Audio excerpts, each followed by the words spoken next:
नमस्कार, आप देख रहे हैं सीएनबीसी आवाज। मैं हूं मनीषा गुप्ता और अंतर्राष्ट्रीय बाजारों में कॉटन के दाम 8 महीने की ऊंचाई पर पहुंच चुके हैं। क्या है रीजंस, यहां पर कहां पर प्राइसेस जाते हुए नजर आते हैं और क्या इम्पैक्ट है मिडिल ईस्ट कॉन्फ्लिक्ट का, इस पर बात करने के लिए हमारे साथ बीएसएल के एमडी निवेदन चूरीवाल हैं। मिस्टर चूरीवाल, बहुत शुक्रिया साथ देने के लिए। और जिस तरह की तेजी हमने अंतर्राष्ट्रीय बाजारों में यहाँ पर आते हुए देखी है, of course in some sense यहाँ पर ग्लोबल प्रोडक्शन को लेकर रिएक्शंस हैं, लेकिन ज़्यादातर मिडल ईस्ट को लेकर यहाँ पर चिंताएं हैं। किस तरह से आप देखते हैं अंतर्राष्ट्रीय प्राइसेस और इंडियन इम्पैक्ट इसका क्या है? हाँ जी, नमस्कार। इसको वर्तमान परिस्थिति को 3-4 संदर्भ में देखना पड़ेगा। तो कोई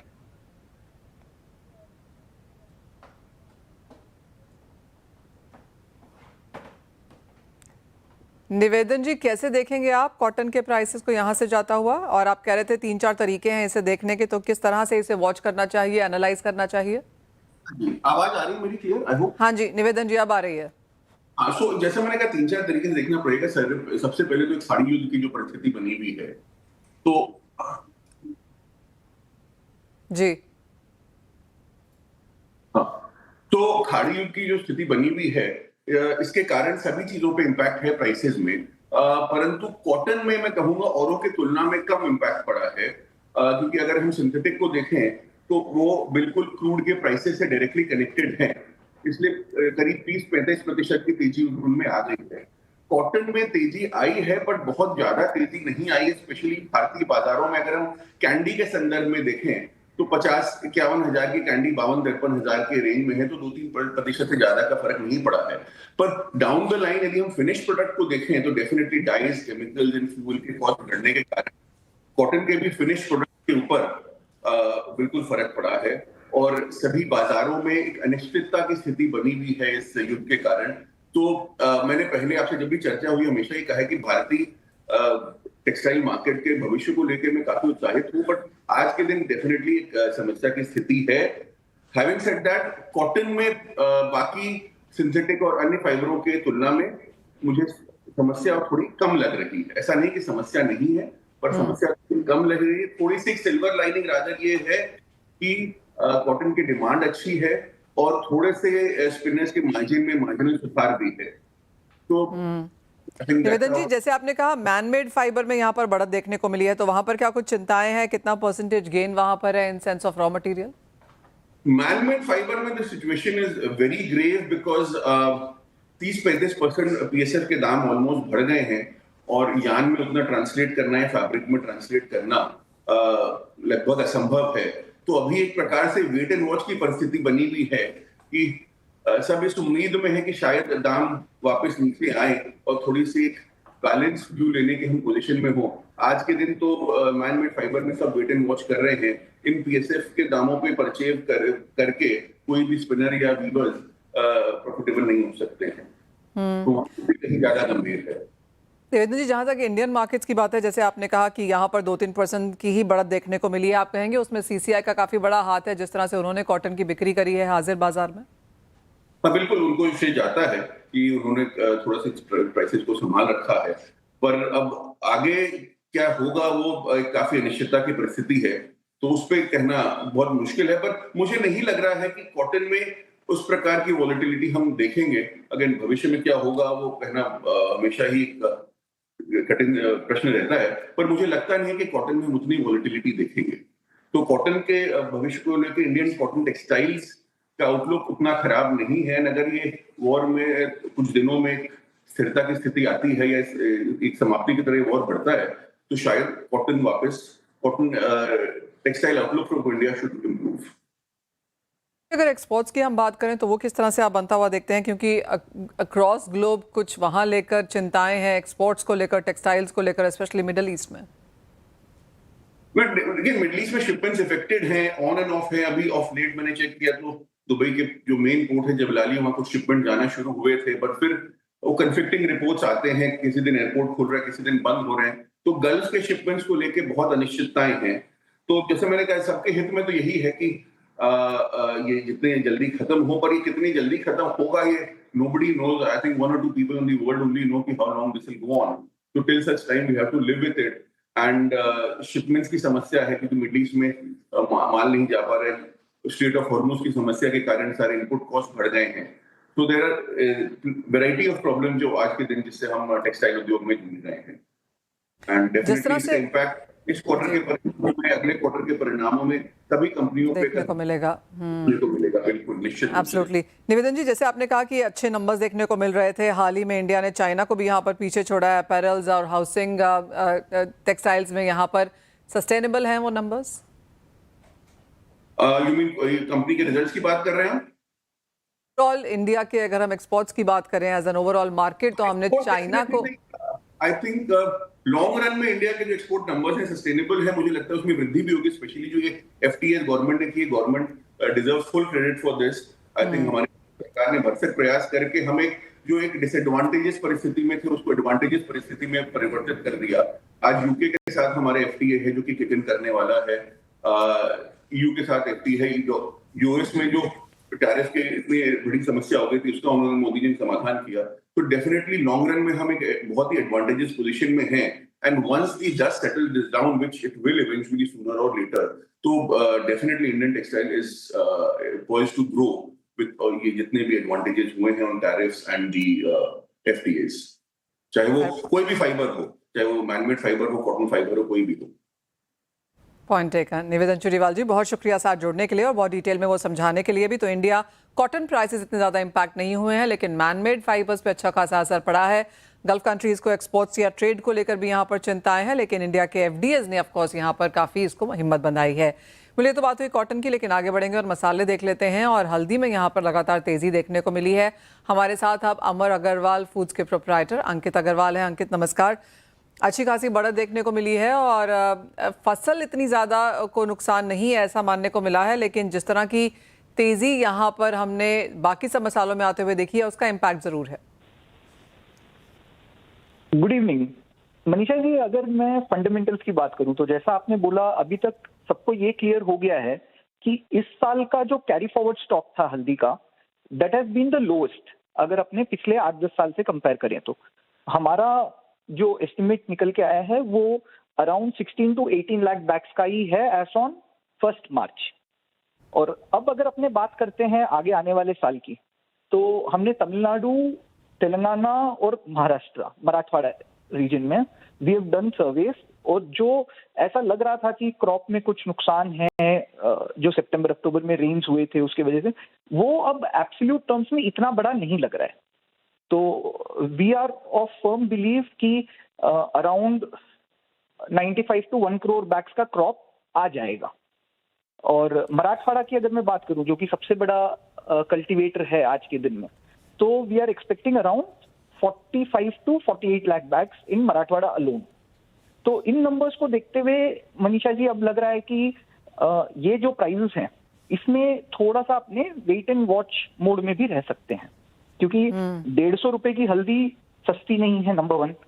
और नंबर 2, ये जो अभी मिडिल ईस्ट में जो कॉन्फ्लिक्ट हो गया है इसका क्या इफेक्ट रहेगा, ये अपने को वेट एंड वॉच करना पड़ेगा।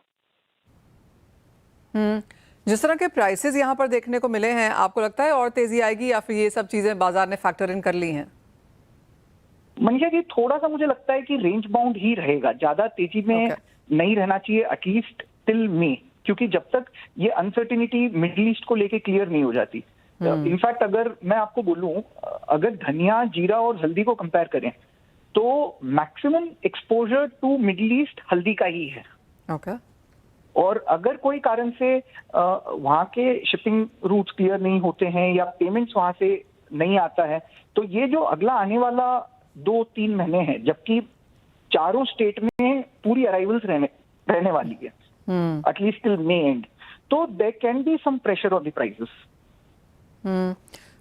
यूजुअली ऐसा माना जाता है कि रमजान की डिमांड काफी हद तक निकल के आती है, आप कहेंगे वो पहले आ चुकी है और उसके ऊपर कोई इम्पैक्ट नहीं आएगा? वो तो ऑलरेडी आ गई ना, रमजान तो अभी खत्म होने को आ गया। ये जो अक्टूबर में 120 के भाव बन गए थे और उसके बाद वो भाव ऊपर में 180, 85, 190 तक भी देखने को मिल गया था जनवरी के महीने में। That was because of the Ramzan demand. तो अब यहाँ से क्या रेंज बनती हुई नजर आएगी, क्योंकि अच्छी खासी वॉलेटिलिटी और हायर प्राइसेस हम देख चुके हैं? Manisha ji, looking at the crop figures and everything, मुझे लगता है कि बहुत रेंज बाउंड रहेगा। I think 135 to 155 should be the range at least till May end. और हमारा एडवाइस हमारे क्लाइंट्स को यही रह रहा है कि मतलब थोड़ा हैंड टू माउथ रहने को ही हम बोल रहे हैं। ओके, यानी कि बहुत ज्यादा स्टॉक ना करें और यहाँ पर अच्छा खासा माल आगे आ भी सकता है। अपने को आगे बहुत टाइम है, मतलब मई एंड तक we will have time to take decision कि मॉनसून क्या रहने वाला है और काफी माल मिलेगा। So we see better opportunities आगे प्राइस वाइज। डन। अंकित, बहुत शुक्रिया साथ जोड़ने के लिए। और जिस तरह की स्थिति फिलहाल है उसमें यही माना जा रहा है, जैसे अंकित हमें कह रहे हैं कि रेंज बाउंड रहेगा 135 और 155 के बीच में यहाँ पर हल्दी में कारोबार रह सकता है। पर इसी के साथ एक ब्रेक के लिए भी रुकेंगे। जब लौटेंगे तो जोड़ेंगे अपने एक्सपर्ट्स को अपने साथ, लेंगे ट्रेडिंग स्ट्रैटेजीज।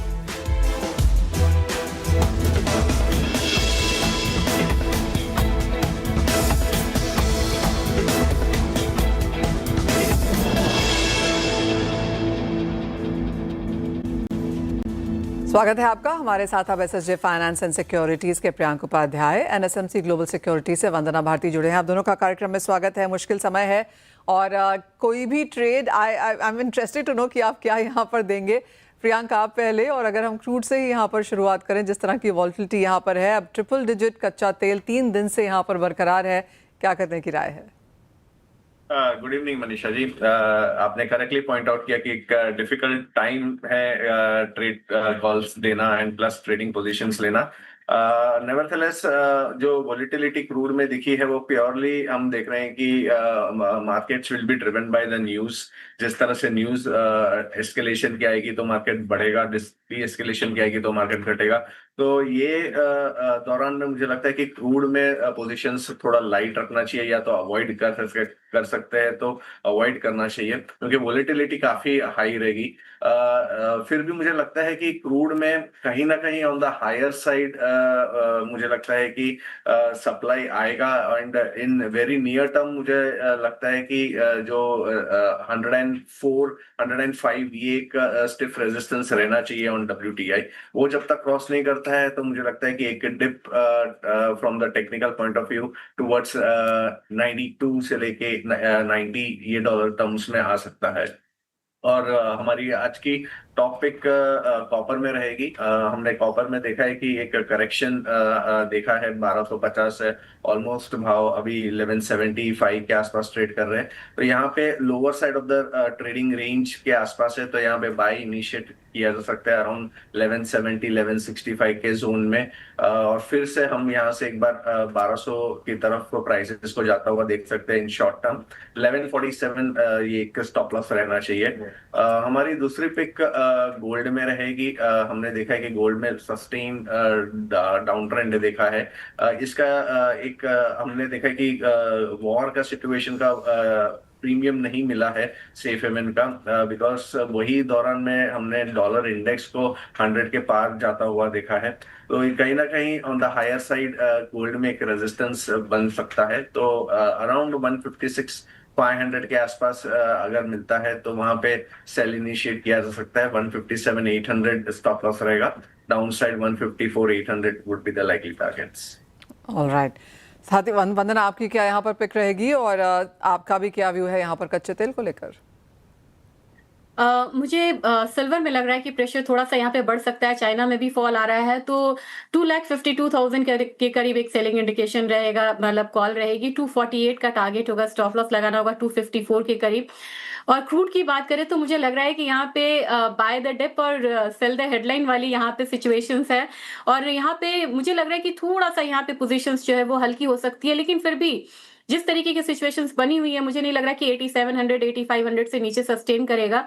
वो लेवल एक्यूमुलेशन जोन होता है और जब भी यहाँ पे 9500 के करीब आता है तो वहां से हम एक सेलिंग प्रेशर आता हुआ देख रहे हैं।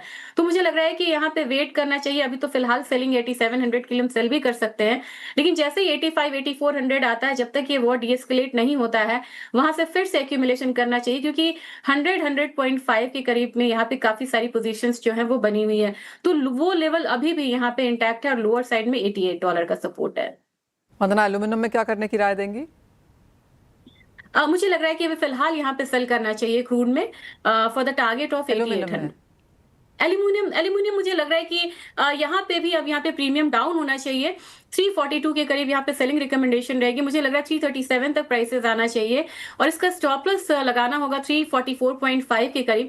लेकिन एक बार मुझे लग रहा है कि ये भी कमोडिटी ऐसी है कि शॉर्ट टर्म में यहाँ पे करेक्शन आ सकता है, 332 तक इनफैक्ट आ सकता है, लेकिन वहां से एक रिवर्सल भी देखने को मिलेगा। तो शॉर्ट टर्म करेक्शन किसी भी मिडल काउंटर में है, लेकिन यहाँ पे जो निवेशक है उनके लिए एक अच्छी बाइंग अपॉर्चुनिटी आने वाली है। प्रियांक, नेचुरल गैस में यहाँ पर क्या करने की राय देंगे आप? काफी वॉल्टिलिटी हमने यहाँ पर भी बरकरार बनते हुए देखी है। देखिए, नेचुरल गैस में हमने देखा है कि वॉलेटिलिटी काफी हाई है।